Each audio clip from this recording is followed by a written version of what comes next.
तो स्टार्ट करते हैं आज हम क्रिटिकल एंगल और TIR। इसके पहले हम लोग रे ऑप्टिक्स में concave mirror, convex mirror, spherical क्या होता है, ये सारी चीजें, उससे रिलेटेड जो फॉर्मूले थे वो सब प्रूव कर चुके थे।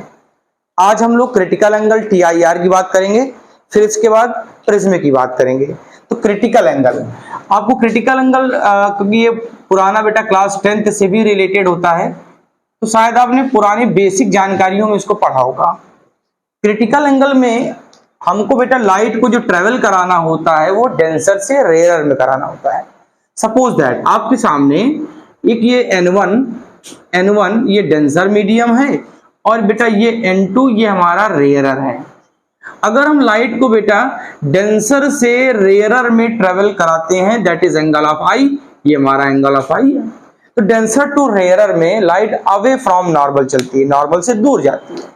तो अगर हम नॉर्मल से दूर मिला के ये डिफ्लेक्शन कह सकते हो, that is angle of r. इसको क्या बोलते हैं? एंगल ऑफ आर कहते हैं। तो क्रिटिकल एंगल एक स्पेशल कंडीशन है। क्या कंडीशन है?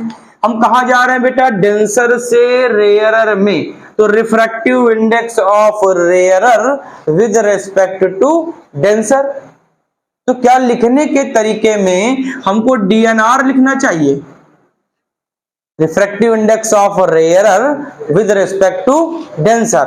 अब एग्जांपल चाहो तो डेंसर में कर लो वाटर और रेयरर में कर लो एयर। तो इस फॉर्मूले को हम क्या लिख सकते थे? WNA, जो इक्वल होता है बेटा sine of i upon sine of r. ठीक है, according to Snell's law, sine i upon sine r. अच्छा थोड़ा सोचो बेटा, अगर हम यहां पर आई की वैल्यू इंक्रीज कराएं, आई को, तो बेटा जितना आप इसको नॉर्मल से दूर करोगे उतना ही जब ये डेंसर टू रेयरर ट्रेवल करेगा, ये भी अवे फ्रॉम नॉर्मल, नॉर्मल से दूर भागेगा। अब ये नॉर्मल से दूर भागेगा तो हम एक काम करें ना कि आई की वैल्यू को इतना इंक्रीज करा दें जिससे कि आर क्या हो जाए, 90 डिग्री हो जाए।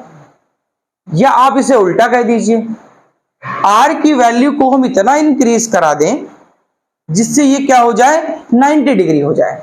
अगर बेटा ये 90 हो जाएगा तो इसका मतलब है ये भी तो मैक्सिमम होगा। अगर हम शिफ्टिंग कराएं तो बेटा जब इसको आप आई को इंक्रीज कराओगे तो डाउनवर्ड आएगा, तो आर बेटा इंक्रीज करेगा तो कहां चला जाएगा, अपवर्ड जाएगा। तो हमने लेट कर लिया कि जो हमने इंक्रीज कराया, हमने इतना एंगल इंक्रीज कराया कि angle of refraction becomes 90 degree. कि बच्चा आर कितना बन गया, 90। आर 90 बनने का मतलब है कुछ इस तरीके से बन जाएगा, ये बेटा आर बन गया क्या, 90 डिग्री। तो बताओ इंसिडेंस भी तो मैक्सिमम होगा, इंसिडेंस भी क्या होगा, मैक्सिमम। इस एंगल को हम क्या कहेंगे, आई मैक्स। आई क्या कहेंगे, मैक्स। इसी आई मैक्स को बोलते हैं IC। क्या कहते हैं बेटा, इसी आई मैक्स को कहते हैं IC। आपने क्या किया, जब लाइट को कहां ट्रेवल कराया, डेंसर टू रेयरर में, तो रिफ्रैक्टेड रे अवे फ्रॉम नॉर्मल। तो कर at particular angle of refraction when it becomes 90 degree. एक पर्टिकुलर एंगल जिसमें जो रिफ्रैक्शन एंगल है वो जब 90 डिग्री हो जाए, देन एंगल ऑफ इंसिडेंस क्या होगा, आल्सो मैक्सिमम। तो उस समय एंगल ऑफ इंसिडेंस भी बेटा मैक्सिमम होगा। That maximum incidence angle is known as critical angle. उसी मैक्सिमम इंसिडेंस एंगल को हम क्या कहते हैं, क्रिटिकल एंगल कहते हैं। कौन सी कंडीशन बेटा, एट कंडीशन, क्या कंडीशन होनी चाहिए, आर 90 डिग्री। कंडीशन ये है कि आर क्या होना चाहिए, 90 डिग्री। देन बेटा तब क्या होगा, angle of incidence also maximum. Angle of incidence कैसा होगा, वो भी मैक्सिमम हो जाएगा। That I max is known as, उसी I max को क्या बोल देते हैं बेटा, क्रिटिकल एंगल कहते हैं। क्या कहते हैं, क्रिटिकल एंगल। अब आपके दिमाग में एक बात आनी चाहिए कि आपने रेयरर से डेंसर क्यों नहीं कराया। अगर बेटा हम रेयरर टू डेंसर ट्रेवल करते तो हम नॉर्मल के क्लोज आते। अब बेटा इस सिचुएशन पे अगर गौर करो तो आर आर कैसा है, इज ग्रेटर देन आई है, आर इज ग्रेटर देन, अगर आई आर को आपने 90 कर दिया तो 90 इज ग्रेटर देन आई, मतलब आई अब भी 90 से छोटा है। इसका मतलब क्या हुआ, आई अब भी 90 से लेस देन है, इसका मतलब है कि अभी वो मीडियम चेंज नहीं करेगा। लेकिन बाई चांस आप रेयरर टू डेंसर जाना चाहते हैं, तो रेयरर टू डेंसर तो लाइट नॉर्मल के पास शिफ्ट हो जाएगी, नॉर्मल के पास शिफ्ट हो जाएगी तो बेटा आर छोटा हो जाएगा, आई एंगल बड़ा हो जाएगा। अगर आप आर को 90 डिग्री करना चाहते हैं तो बेटा 90 इज ग्रेटर देन आई, मतलब आई की वैल्यू तो 90 से बड़ी हो गई। तो ये कहां पॉसिबल है, आई 90 से बड़ा है तो ये तो दूसरे मीडियम में आ जाएगा, that is follow T I R, ये किसको फॉलो करने लगेगा, टी आई आर। तो इस कंडीशन से बचने के लिए लाइट को ट्रेवल कराया जाता है denser to rare. When light is travelling from denser to rarer at particular condition of refraction, when it becomes 90 degree, then angle of incidence also maximum, that maximum angle is known as critical angle। जब light denser से rarer में जाए तो जब R 90 degree हो, angle of refraction, तो उस समय इंसिडेंस एंगल भी मैक्सिमम होता है। उस मैक्सिमम एंगल को क्या कहते हैं, क्रिटिकल एंगल। अब इस फॉर्मूले को समझो, आर बेटा कितना होना चाहिए, 90, तो आपने कहा आई किसके इक्वल होगा, आई सी, आई किसके इक्वल होगा, आई सी। जब फॉर्मूला रखो W N A sine 90, sorry sine I की जगह बेटा आई सी, आर की जगह 90, साइन 90 बेटा 1, तो W N A equal sine I C, ये फॉर्मूला बना। लेकिन हम डब्ल्यू एन ए को बेटा क्या लिखते हैं, रिवर्सिबिलिटी ऑफ लाइट में 1 अपान ए एन डब्ल्यू, आपको याद होगा डब्ल्यू एन ए को क्या लिखा जाता है, 1 अपान ए एन डब्ल्यू। तो फॉर्मूले को मैच करा लो तो बन गया बेटा A N W equal 1 upon sine I C, तो इसको एन कहते हैं, n equal 1 upon sin IC। This is the relation of refractive index with critical angle। refractive index का critical angle से क्या रिलेशन है, n equal 1 upon sin IC। फिर बेटा अगर n की वैल्यू को दे दे आपको तो आप क्या लिख सकते हैं, n की जगह c upon v लिख सकते हैं। आप n की जगह क्या लिख सकते हैं, lambda a upon lambda w, या लैम्डा g, या लैम्डा मीडियम कर देते हैं हम इसको, आप ये भी लिख सकते हैं। आप बेटा n2 अपान n1 की जगह बेटा v1 अपान v2 भी लिख सकते हैं। तो कहने का मतलब ये है, ये जो n है रिफ्रैक्टिव इंडेक्स, इसकी जगह हम स्पीड ऑफ लाइट का टर्म्स बना सकते हैं, हम वेवलेंथ का टर्म्स बना सकते हैं, हम क्या कर सकते हैं बेटा, जो स्पीड है उसका टर्म्स भी बना सकते हैं। ठीक है, तो फॉर्मूले में अप्लाई कर लो, तो c upon v equal 1 upon sine I C. तो बताओ बेटा साइन आई सी की वैल्यू कितनी होगी, v अपान सी होगी। बोलिए इतनी बात कंफर्म है। तो ये फॉर्मूलों में आपको न्यूमेरिकल के अकॉर्डिंग चलना पड़ेगा, कौन सा न्यूमेरिकल किस टाइप में कह रहा है। तो लाइट कहां से कहां ट्रेवल करानी चाहिए, डेंसर से रेयरर में। उस समय किसको मैक्सिमम करना है, हमें आर को मैक्सिमम कितना करना है, 90 डिग्री। तो आई भी क्या हो जाएगा, मैक्सिमम हो जाएगा। उस मैक्सिमम आई को क्या कहेंगे, क्या बोलेंगे, critical angle. Light is travelling from denser to rarer at particular condition of refraction, it becomes 90 degree, r कितना हो जाए, 90 डिग्री।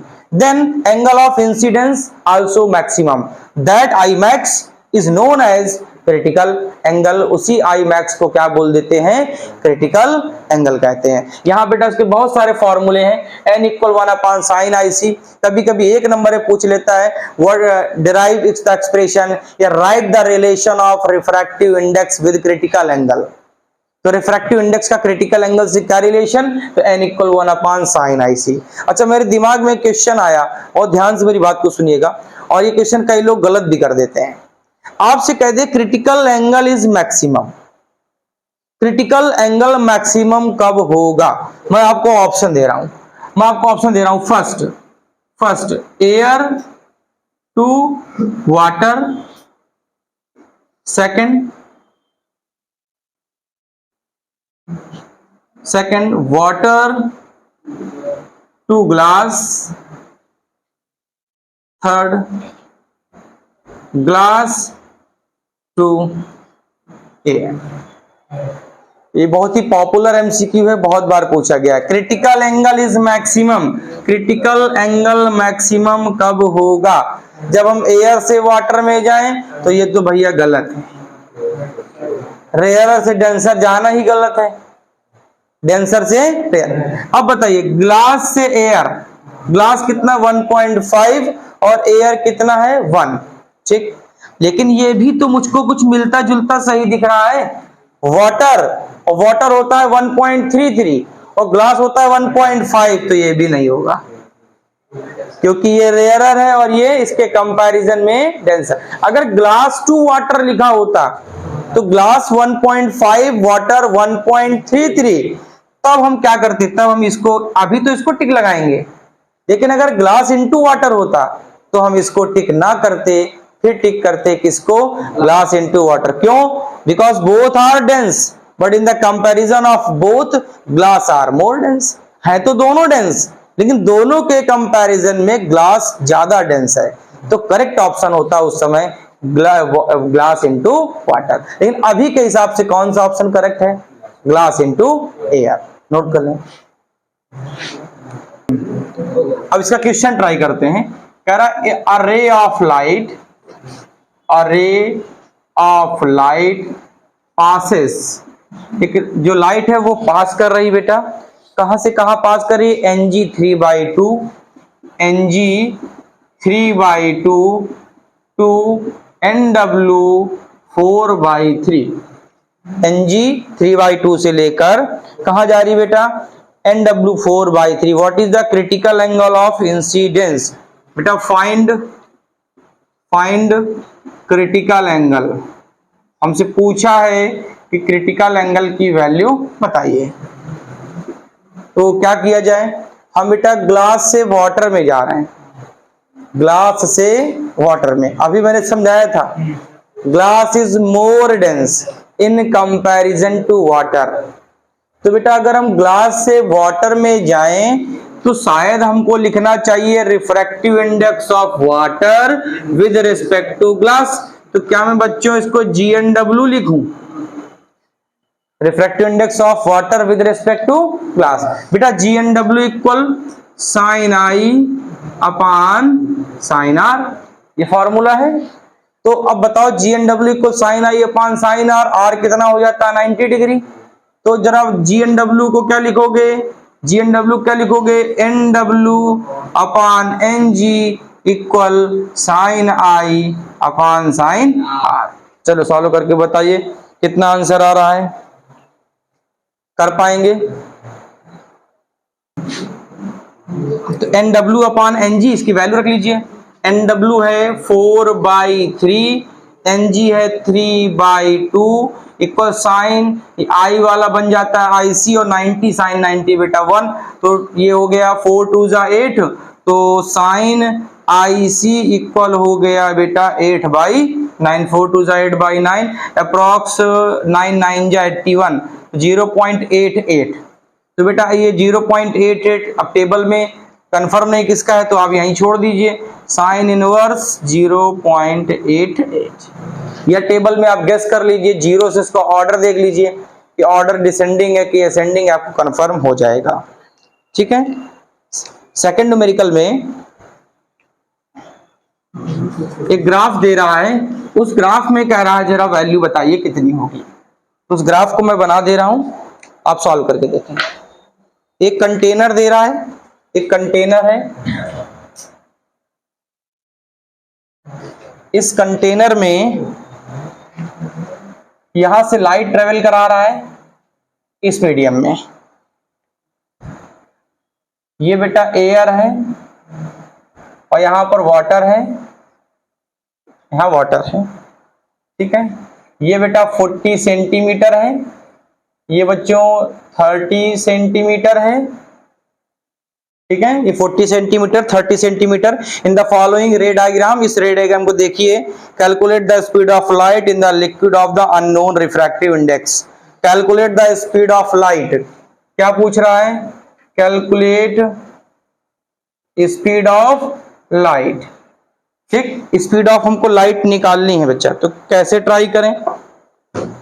चलिए इसको ट्राई करें। तो सबसे पहले एक काम करो बेटा, हम देखो डेंसर से रेयरर में जा रहे हैं, तो बेटा ये एंगल कितना होगा? आईसी, क्योंकि देखो ये R90 दिख रहा होगा आपको, ठीक है, R90 मिला, कंडीशन सही है। हम वाटर से एयर में जा रहे हैं, वाटर डेंस है और एयर कैसा है? रेयरर है, फिनोमिना ठीक है बेटा। ये आईसी, तो ये एंगल भी कितना होगा? आईसी होगा कि नहीं? जरा बताइए, ये 40 है, ये 30 है बच्चों, तो शायद सामने वाली साइड 50 होगी अकॉर्डिंग टू पाइथागोरस थ्योरम। तो ये साइड बेटा हो गई 50, ठीक है।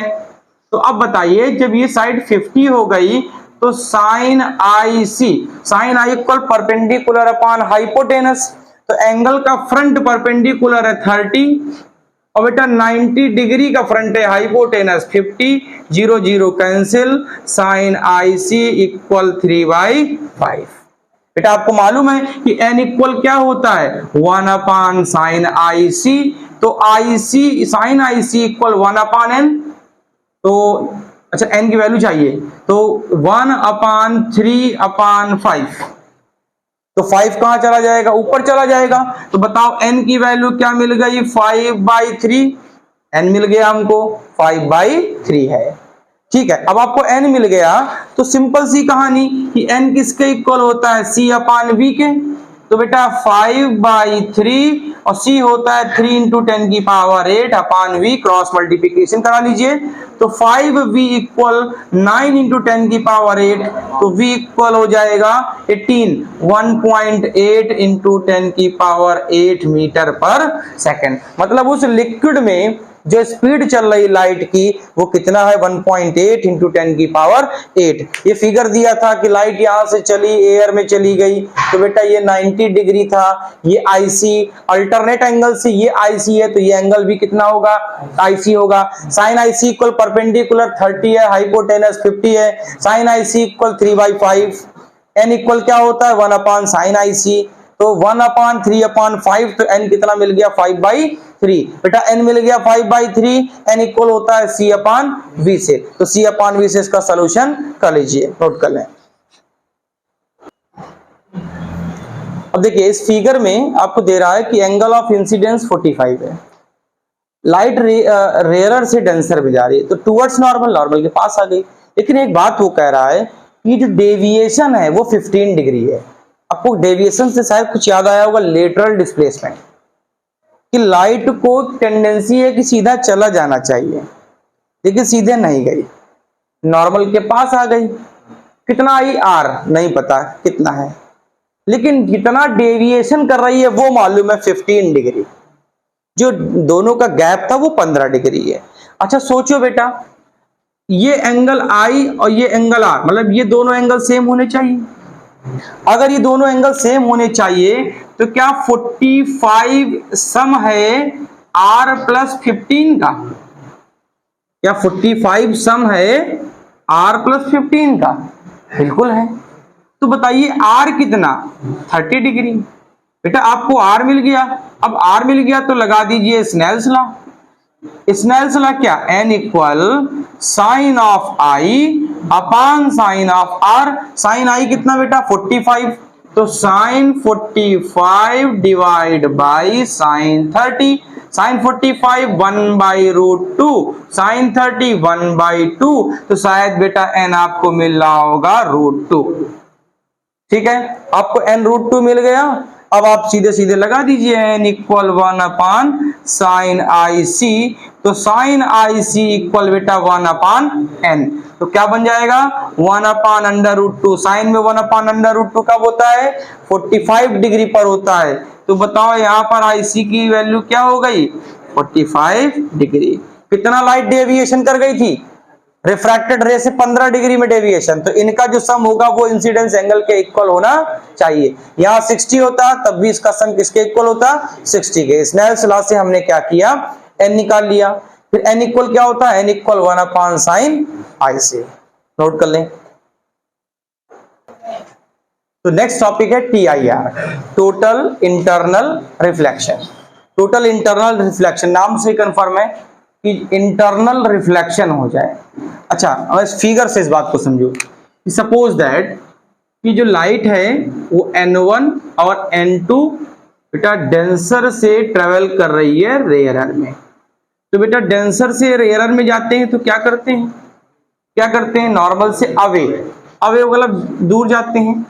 अगर दूर जाएंगे तो ये एंगल ऑफ I और ये एंगल ऑफ R। इस फर्स्ट फिगर में आपको पता है कि angle R is greater than angle I। Angle R किससे बड़ा है, एंगल I से। हम सेकंड कंडीशन पे आते हैं। हम सेकंड कंडीशन पे काम करते हैं, इसको IC कर दें। I को क्या बना दें, IC। अभी लास्ट टॉपिक में ही पढ़ा है, I को IC कर दो। तो IC कब होता है, जब R कितना हो जाए 90। तो R जब 90 तो ये है R कितना हो गया 90। ये सेकंड कंडीशन। हम अब भी चाहते हैं कि एंगल बढ़ाया जाए। अब हमने फिर से एक काम किया कि I को फिर से बढ़ाया, I को फिर इंक्रीज किया। थर्ड फिगर में आए, हम थर्ड फिगर में आए और हमने क्या किया, अब बेटा I को किससे बड़ा कर दिया, IC से, क्योंकि अभी तक IC था, I किस में कन्वर्ट हो गया था, IC में। अब हम एक काम करते हैं, एंगल ऑफ इंसिडेंस को IC से भी बड़ा कर देते हैं। तो IC से बड़ा कर दोगे तो ये फिर डेविएट होगी, कहां पे, नॉर्मल से फिर दूर भागेगी। जब नॉर्मल से दूर भागेगी तो अभी तक तो ये नॉर्मल पे थी, तो 90 डिग्री पर था, तो इसका मतलब कहां शिफ्ट होगा, ऊपर की तरफ शिफ्ट होगा। तो ये क्या करेगा बेटा, ये कुछ यहां पर आ जाएगा। अब देखो ये जो R है ये 90 से ग्रेटर हो गया।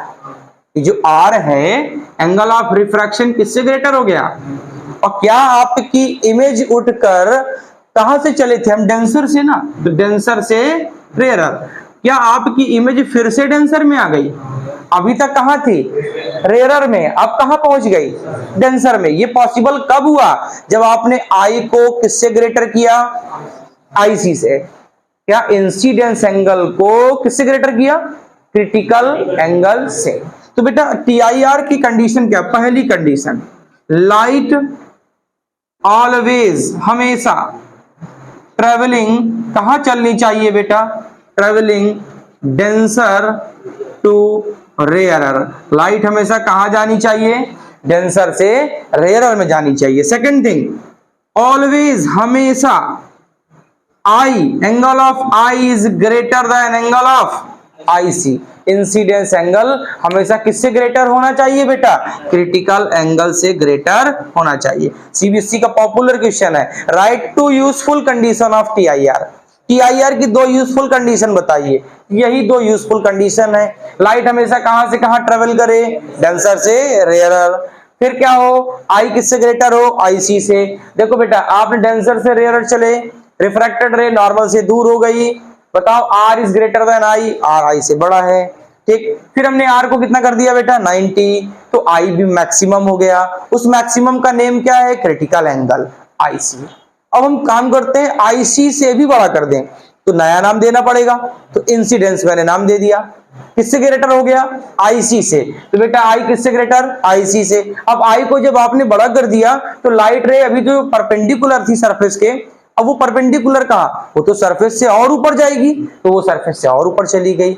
इसका मतलब है कि light is travelling from denser to rarer, कहां चली जाए, denser to rarer, and come back in denser medium, और किस मीडियम में वापस आ जाए, फिर से डेंसर मीडियम में वापस आ जाए, रिटर्न आ जाए। उसी फिनोमिना को क्या कहते हैं, TIR कहते हैं, टोटल इंटरनल रिफ्लेक्शन कहते हैं। जिसका बेस्ट एग्जांपल हम लोग पढ़ते हैं बेटा ऑप्टिकल फाइबर, जिसका सबसे अच्छा एग्जांपल है आज प्रेजेंट जनरेशन में ऑप्टिकल फाइबर। ऑप्टिकल फाइबर कैसे वर्क करता है जरा सुनना बात को। यहां पर एक सिंथेटिक लेन होती है, एक सिंथेटिक लेन होती है, उस लेन में एक सिंथेटिक लेन होती है जो पाइप के शेप में होती है। अब इसमें कोटिंग होती है, एक केमिकल कोटिंग होती है। वो केमिकल कोटिंग करती क्या है, लाइट को सरफेस पे ही रखती है, सरफेस से आउटसाइड नहीं भेजती, एक कोटिंग होती है। अब इस बेटा इस कोटिंग में अगर हम लाइट को डालते हैं तो लाइट को जिस तरीके से, यहां पे नॉर्मल बनाओ, जब नॉर्मल बनाओगे तो क्या करेगी, फिर ये रिफ्लेक्ट करेगी, यहाँ आएगी, फिर नॉर्मल बनाइए, फिर रिफ्लेक्ट होगी, फिर यहाँ आ जाएगा, फिर नॉर्मल बनाइए, फिर रिफ्लेक्ट होगी, फिर यहाँ आएगा, फिर नॉर्मल बनाइए। ये पोजीशन कुल मिलाकर वो लाइट जो है वो सरफेस से बाहर निकल ही नहीं पाती। क्यों नहीं निकल पाती है? इसका रीजन है, एक तो सरफेस कर्व है, सबसे पहली बात सरफेस कैसा है, कर्व है। दूसरी बात ऑप्टिकल फाइबर जो जिससे डेवलप किया जाता है, जैसे आपने देखा हो थर्मोडायनेमिक्स हीट में हम स्टेनलेस स्टील की बात करते हैं, तो स्टेनलेस स्टील में अगर हम कोई भी ठंडा या गर्म पानी रखते हैं तो कुछ देर तक 2, 4, 5 घंटे तक वैसा बना रहता है। क्यों? क्योंकि सराउंडिंग मीडियम से कनेक्ट नहीं होता, ट्रांसफर ऑफ हीट नहीं होती, हीट ट्रांसफर नहीं होती। ऐसे ही ऑप्टिकल फाइबर में जो कोटिंग होती है, केमिकल कोटिंग, वो कोटिंग करती क्या, लाइट को एमिट नहीं होने देती। जब लाइट को सरफेस से एमिट नहीं होने देगी तो वो लाइट क्या करेगी, वही उसी में कोलिजन करती रहेगी और क्या करेगी, बार बार रिफ्लेक्शन का फिनोमेना बनाती रहती है। इसीलिए इस TIR का सबसे अच्छा एग्जांपल जो बताया जाता है वो होता है ऑप्टिकल फाइबर। अब ऑप्टिकल फाइबर आपने देखा होगा, जैसे गैस पाइपलाइन हो गई, ये भी ऑप्टिकल फाइबर हो गए। आपने आज देखा होगा जो इंटरनेट कनेक्शंस यूज किए जाते हैं, वाईफाई यूज किए जाते हैं, उनमें सभी में जो यूज होता है वायर, वो केबल हमारा कौन सा होता है, ऑप्टिकल फाइबर होता है। तो TIR क्या बना बेटा, जब लाइट कहां से कहां चले, हमेशा डेंसर से रेयरर में जाए, पहली बात। दूसरी बात ऑलवेज आई किससे ग्रेटर होना चाहिए, IC से। तो जब लाइट डेंसर से रेयरर में जाएगी और फिर कहां वापस आ जाएगी, डेंसर में, उस फिनोमिना को क्या कहते हैं, TIR। क्या बोलते हैं, TIR। ये इसके फिगर है। हम डेंसर से रेयरर में गए तो R is greater than I। हमने बेटा R को 90 कर दिया तो I IC बन गया, इसको क्रिटिकल एंगल कहते हैं। अब क्या करूं, इंसिडेंस एंगल को क्रिटिकल से बड़ा कर दूं, तो क्रिटिकल से बड़ा कर दोगे तो R भी तो ग्रेटर होगा। तो R कहां ग्रेटर होगा, ऊपर की तरफ। तो बेटा ये फिर रेयरर में ना होकर अब कहां हो गया, डेंसर में। तो इस फिनोमिना को क्या बोलते हैं, TIR। और ये दो यूजफुल कंडीशन है, इसको लर्न जरूर कर लीजिएगा। ऑलवेज डेंसर टू रेयरर, और सेकंड हमेशा I किससे ग्रेटर होना चाहिए, IC से ग्रेटर होना चाहिए। नोट कर लें।